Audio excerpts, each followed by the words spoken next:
olhar para a Amazônia mais como um potencial, né? E com esse enorme potencial que quem está aqui sabe que a Amazônia tem.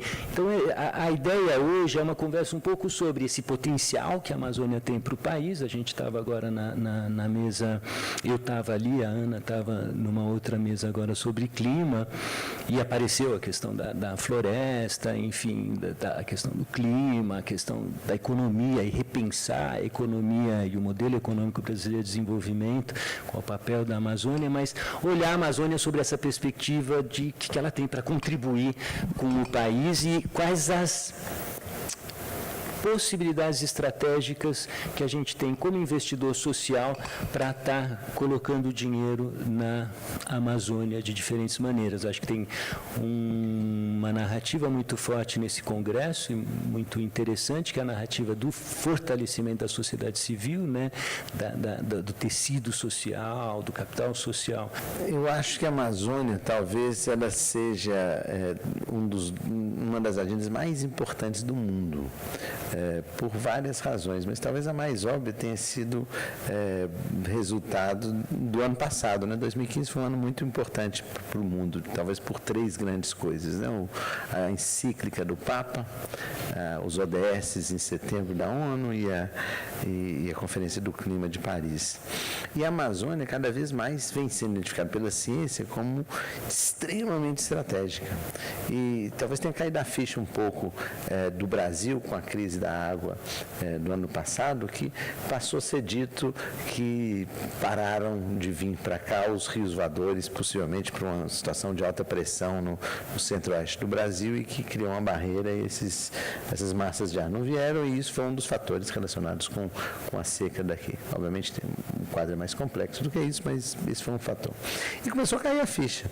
Mas a grande questão é que, apesar da ciência cada vez mais mostrar o papel da Amazônia para a sustentabilidade do Brasil, o Brasil é ignorante sobre a Amazônia. A nossa inquietude, que eu acho que está por trás dessa discussão aqui, e a gente queria ouvir todos vocês, é como fazer com que a filantropia brasileira, o investimento social privado brasileiro, o terceiro setor, se envolva mais com os desafios da Amazônia. Eu vejo isso, mas na mesa aqui do lado, eu achei muito legal, tentando puxar o que a gente estava falando em clima, que você traz para o clima. Clima não é uma coisa de meio ambiente, assim como a Amazônia não é uma questão de meio ambiente, né? Tem uma parte de economia, tem uma série de coisas. Então, aproveito para você, qual é essa outra dimensão para além do meio ambiente que a Amazônia tem e que o investimento social privado poderia olhar? Assim, somos 4 paulistanos ou baianos, né? Assim, com certeza não amazônicos. Ou vocês não perceberam? Ninguém aqui é da Amazônia. E eu imagino, não sei, se tiver algum dentro da conferência do GIF que vem da Amazônia, não precisa nem estar nessa sala agora. Provavelmente não tem nenhum. Tá certo que na Amazônia só tem 10% da população brasileira. Eu moro na Amazônia. Mas é isso que eu ia falar. Mas muitos de nós têm um coração na Amazônia, apesar de não estar. Eu acho que eu estou aqui só por ter o coração na Amazônia, mas acho que mostra um pouco dessa divisão de nenhuma pessoazinha aqui no Congresso do GIF da Amazônia, e daí fica um bando de nós aqui que tem coração amazônico tentando falar da Amazônia. Eu acho que, então, com todo o respeito a quem vem de lá, a gente, com certeza, fazendo um mau serviço, seria muito melhor ter eles aqui com a gente. O que me move na Amazônia é a paixão. Eu confesso que a paixão, e não é pela floresta, é pelas pessoas, é pela comida, pelos rios, é pela Amazônia, assim, como um todo. Mas, na minha parte racional, porque, principalmente se você está falando de investimento social privado, é melhor você não ser muito apaixonado, porque senão eles pensam que a gente não tem, né, não é eficiente, não tem foco, você está falando com paixão. Assim, você tem que falar dos outros temas da Amazônia. E você, acho que tocou nisso. Se não por nenhum outro motivo, a Amazônia, em termos geopolíticos brasileiros, é o lugar mais importante do Brasil. Os temas de segurança, o tema de água, o tema de energia, estão todos na Amazônia. E é a região que a gente olha como nosso quintal. A gente vai lá, tira alguma coisa, volta para cá.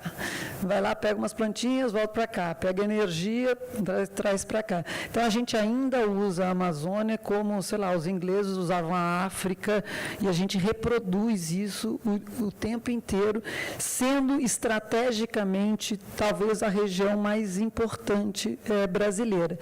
Agora, vamos também confessar, né? Assim, não é fácil trabalhar na Amazônia. Lá no GIP, a gente trabalha muito próximo da Arcafar, que são as casas familiares rurais ali também, que são escolas familiares rurais no meio da Amazônia. Então, trabalho magnífico que é para deixar as crianças, os jovens, eles, como tudo é longe na Amazônia, eles ficam 15 dias estudando nas escolas, que são as escolas integrais, e os outros 15 dias eles vão para casa, porque eles não conseguem ir para casa e voltar todo dia, porque tudo mega longe. Um trabalho absolutamente maravilhoso que eles fazem lá, mas é muito difícil. E o trabalho na Amazônia também não é barato, é caro, porque as distâncias são muito longas, tudo é importado daqui, né? Então, assim, os salários são também razoavelmente altos em comparação com outras regiões. Comprar água, comprar qualquer coisa na Amazônia é muito mais caro. Então, é realmente difícil trabalhar na Amazônia. Isso não deveria ser um impedimento. É um impedimento, acho que para muitas fundações, mas não deveria ser um impedimento, ao contrário. Deveria ser uma coisa que a gente só, assim, quem pode investir na Amazônia computasse. E eu queria contar de uma experiência muito próxima, que eu fui por 10 anos diretora da Fundação Ford aqui no Brasil. E a gente, como Fundação Ford, uma fundação sensível, tínhamos um trabalho magnífico na Amazônia, que é o trabalho em relação a florestas. Porque fundações estrangeiras que trabalham na Amazônia trabalham em florestas.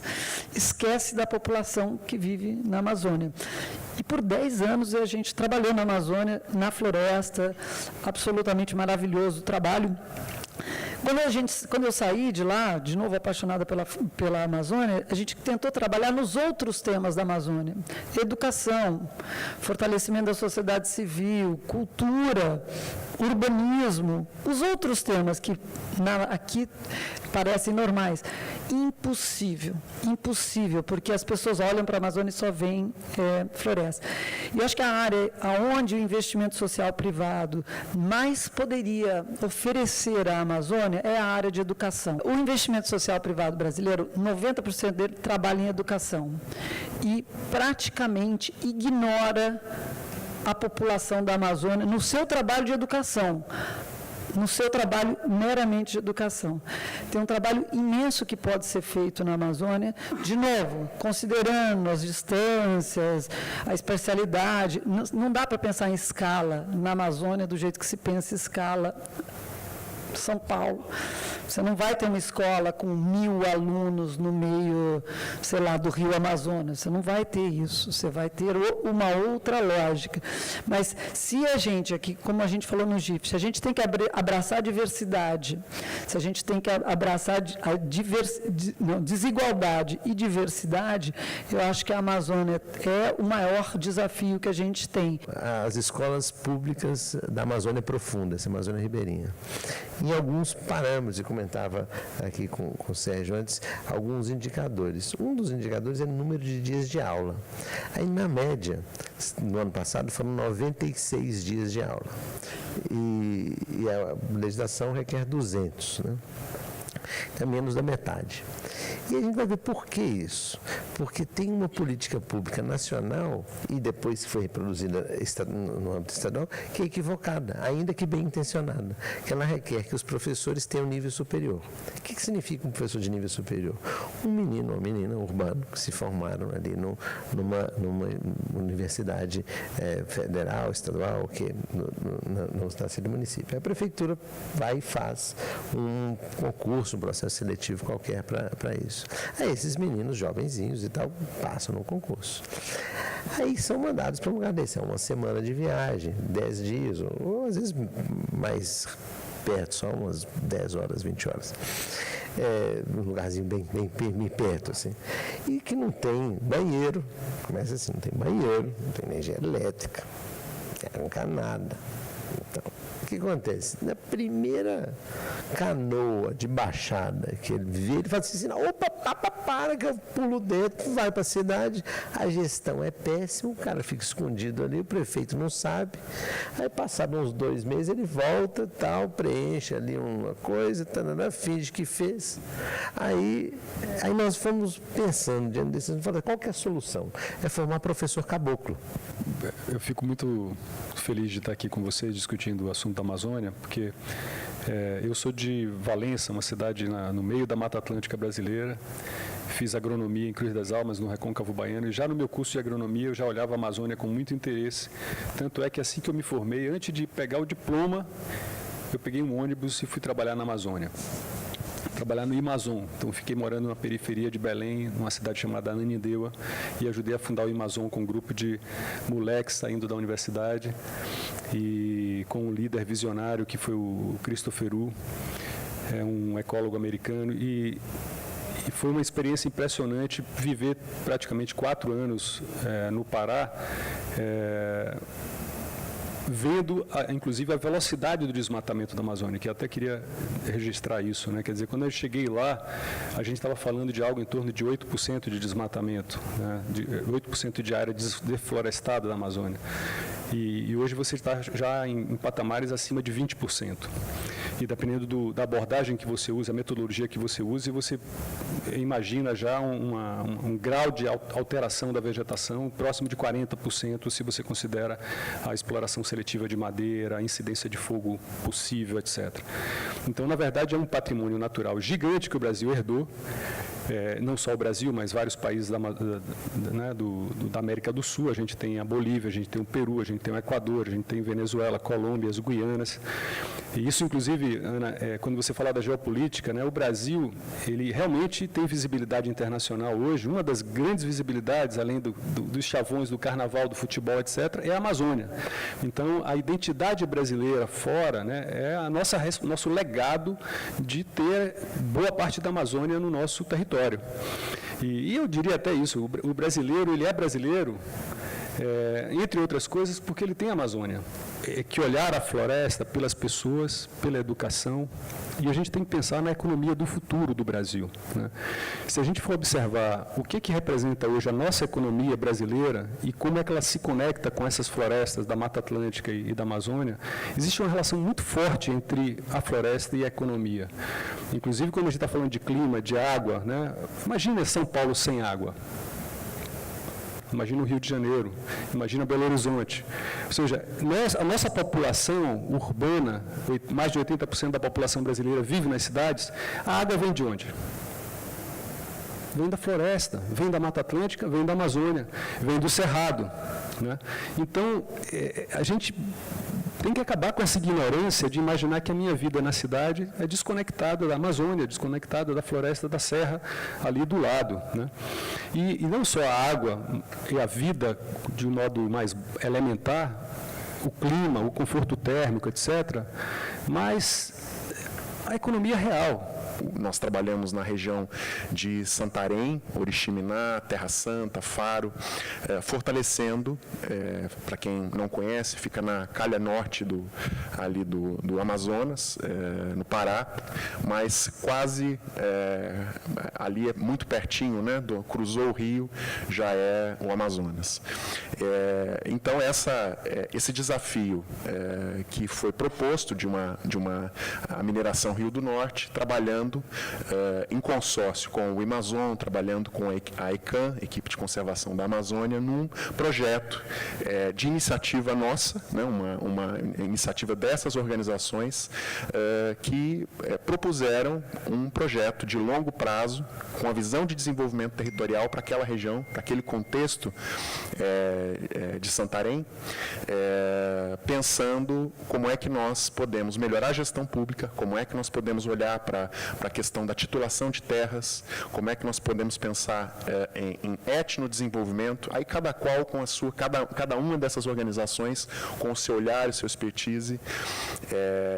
Então, isso é uma maneira como o investimento social tem chegado, né? O investimento social tem chegado, nesse caso, a Fundação Vale também operando, né, por meio dessas mesmas modalidades, preocupados com a articulação e a capacidade desses municípios em demandar políticas públicas, como é que os municípios podem se fortalecer ali, falando nesse território, tanto essa região de Santarém quanto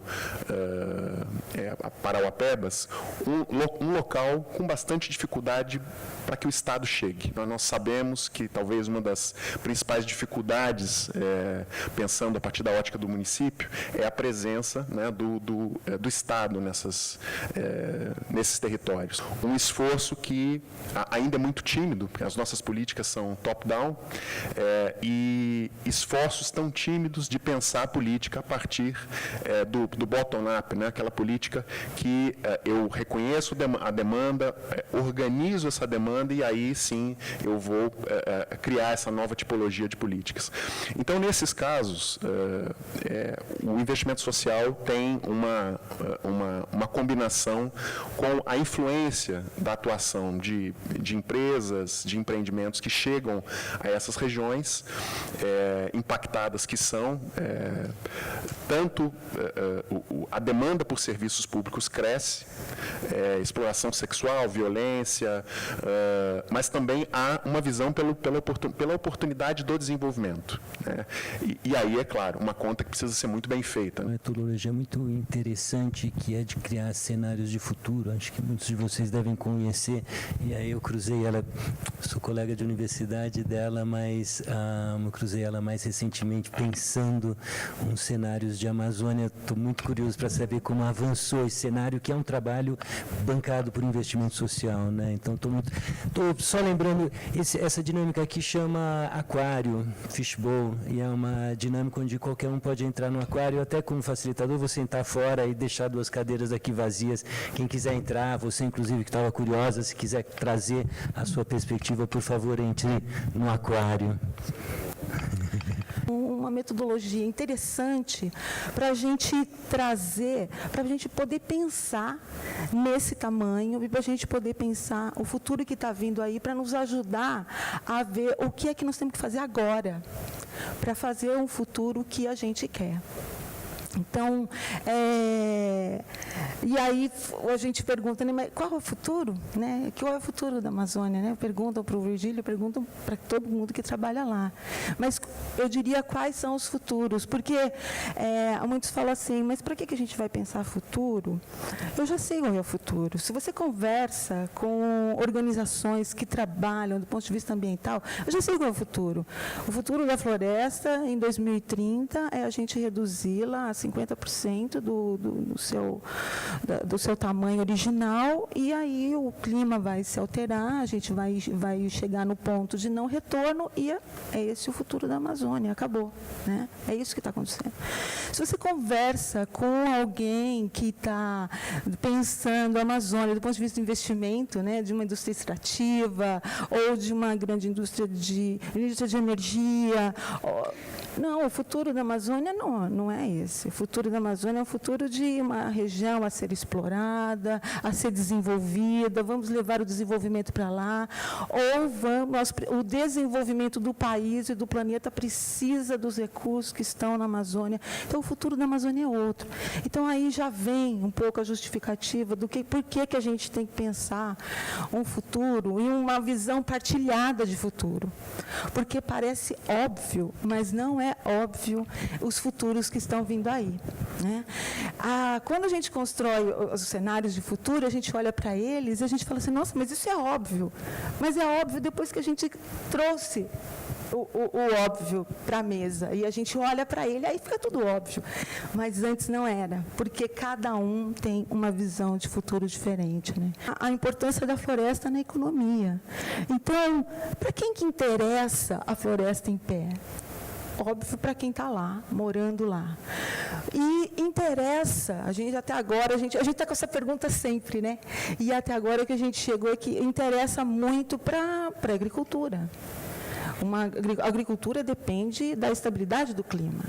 Então, quando a gente pensa na ligação da floresta com a economia, acho que esse é um ponto fundamental.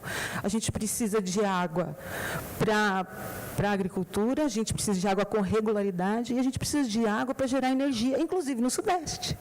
Não só nas usinas que estão lá, mas para as usinas que estão aqui, né? Então, acho que o nosso desafio agora é de trazer construir melhor esses argumentos para trazer esses setores, de pensar o investimento social, porque a gente também, é da onde que vem, acho que talvez mas é importante vir o recurso do setor financeiro, né? Que é como a gente já falou aqui em diversas rodadas, inclusive de manhã, o setor financeiro tem um poder e a gente conseguindo chegar ali, a gente vai conseguir ter algo de impacto. Os serviços ambientais, agora a precificação de carbono, isso é um debate na sociedade civil que a gente nunca teve de uma maneira madura. Tem gente que é a favor e contra, mas a gente sabe quem é a favor e sabe quem é contra. É super polarizado, até que ponto a gente está precificando a natureza, até que ponto que não, que realmente a natureza não é para precificar, ao contrário, é para fazer com que o poluidor pague. Eu acho que esse tema, que apesar de não ser um tema da Amazônia, para a Amazônia, ele é absolutamente essencial, porque o que a gente vê, isso me lembrou porque você estava falando, a gente já está precificando a Amazônia e precificando mal, né? Que o investidor vai lá, sei lá, faz uma mineradora e depois tem ali os impactos socioambientais, que é mínimo, que coloca uma graninha do lado, que não paga assim, 0,00% do que era aquele impacto, e ao mesmo tempo a gente não está se beneficiando. Então, acho que uma coisa que acho que foi muito legal para mim participar disso é a importância, de novo, de pensar uma economia respeitosa às populações tradicionais, que não seja essa coisa de precificação da natureza, que imagino que muita gente somos todos contra, ao mesmo tempo ter que pensar uma economia na Amazônia que ache que, assim, que pode ir lá e tirar tudo e deixar meio uma migalhinha, com todo o respeito, né? Mas não é em relação a você, porque acho que é isso que está acontecendo por nós mesmos não enfrentarmos a questão econômica da Amazônia de uma outra maneira. Só interagir com a aqui.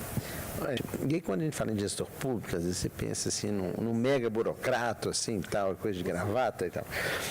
Mas aí tem gestor, por exemplo, na área de saúde pública. Quem que é o gestor mais importante de saúde pública na Amazônia? Chama-se agente comunitário de saúde. E normalmente é uma pessoa empregada de maneira eleitoreira pelo prefeito, normalmente, às vezes pelo vereador, etc. E que recebe uma caixa de remédios, normalmente vencida, e boa sorte, sucesso. Pronto, é isso. É um pescador, a mulher do pescador, etc., que vira um agente de comunidade de saúde. Nós tivemos uma experiência com a Fundação Bernardo Maneiro de formar esses agentes de comunidade de saúde para trabalhar de 0 a 6 anos. Mochila nas costas, uma fita métrica, uma balança, uns livrozinhos da Unicef sobre como cuidar das crianças, etc. e tal, e um kit. O impacto que isso teve sobre aleitamento materno, capacidade de desenvolvimento das crianças, é impressionante. Então, esse é um agente público, micro esquecido.